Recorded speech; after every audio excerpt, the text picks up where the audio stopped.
corruption in boxing here. Just a very quick video. The junior flyweight division, that is the 108-pound division, is the best, the deepest and the most exciting in any of the 17 weight categories. The fact that you people, the global boxing public, do not watch the light flyweight division is what makes the division so much better than the other divisions. Yes, I repeat, the fact that it's underviewed is what makes it exciting. I know that sounds like a bit of a contradiction, but let me explain. Now, the lack of global coverage means that these fighters have to fight more times just to make basic subsistence living. And the fact that they're underpaid means that they have to fight more times than other weight categories. And the fact that they're underpaid and they have to fight more times means you get better matchups, means you get more unifications, means you get far more exciting fights, because incumbent champions are fighting one another and they're also fighting their mandatories as well as prospects coming up, or those who are coming up from strawweight / minimum weight division. And also because that Japan has the money in these weight categories, you're getting fighters from South America, Central America, Latin America, etc. coming to Japan and fighting champions, or the fact that they're currently world champions, they're defending their titles against some of the best Japanese up-and-coming fighters. So as a result of recent events around the world, especially those culminating in Japan at the end of the year, you know, we've got an injection of new talent which has made the division so much better. Now at the top now we got Hiroto Kiyoguchi from Japan, who is the ring and WBA champion. Now he's 11-0 with 8 knockouts, and he recently stopped a long-standing champion at strawweight, who was the unified champion at 108 junior flyweight, Heki Butler from South Africa. Kiyoguchi, who models himself on the Roman Chocolatito Gonzalez as the sort of mini Chocolatito, is just a superb pressure fighter with serious power. You know, highly recommended that you guys do your research and watch this guy fight. So Kiyoguchi probably heads it number 1 now, given that he's got the ring as well. Now, the WBC champion is also another Japanese fighter in Ken Shiro. Shiro, who is 15-0 with 8 knockouts. You know, Shiro has been on an absolute roll. He recently disposed of both Pedro Guevara and Ganigan Lopez, who were, you know, champions at minimum weight. You know, Shiro, an athletic fighter, exciting fighter, and he recently disposed of even Milan Melendo from the Philippines, who was the former IBF champion. Now, the other 2 champions, and boy oh boy are these guys like special in terms of power. We got Angel Acosta, who is the WBO champion from Puerto Rico. He is 19-1 with 0, and the one is a defeat against Kosei Tanaka, who is a free division champion. Now, all of Angel Acosta's 19 wins have come by a knockout. You know, this guy has got tremendous power.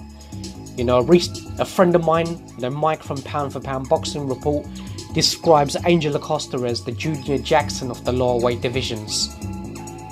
You know, has the ability to take out opponents in one punch.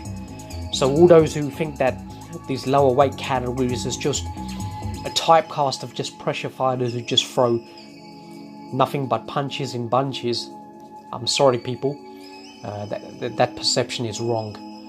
Now the IBF champion, we've got Felix Alvarado from Nicaragua, who is 34-2 with 30 by knockout.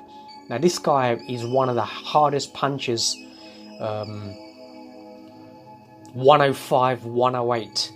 tremendous power. He had a couple of bad challenges when in challenging for the world title, but he recently came back and won the IBF championship. Serious power. So, the South Americans are bringing power now. Also in the division, we got Carlos Canizales from Venezuela, who is 21-0 with 17 by way of knockout. Now, you guys may have seen Carlos when he fought Lu Bin from China, the amateur upstart who challenged for a world title very, very early in his professional career. But, he challenged the wrong guy in Canizales, and, he took a severe pounding and ended up in the hospital. Canizales, a southpaw, really should have been a world champion when he challenged, Ryoichi Taguchi for the WBA Super Championship. The fight was adjudicated the draw in Japan, but many felt that, Canizales had edged Taguchi and was very unfortunate not to be a world champion. But he's a major player in the division. We also, Hecky Butler is still around in the division. 2-weight world champion, former unified WBA and IBF and Ring Magazine champion. He's Hecky from South Africa is a 32-3-0 with 10 by way of knockout. A tremendous boxer, a reflex-based sort of athletic fighter. But Hecky is a veteran now, but he can still pose, a major problem for some of these punches, given his boxing ability, his ring craft, his ring generalship, his experience. He can old man a lot of these younger fighters, but he's still a vital component. And we also got, Ryoichi Taguchi from Japan, who's 27-3-2 with 12 by way of KO. Ryoichi is the former unified champion and the Ring Magazine champion before losing to Hecky Butler. Taguchi was, the first guy to take Noya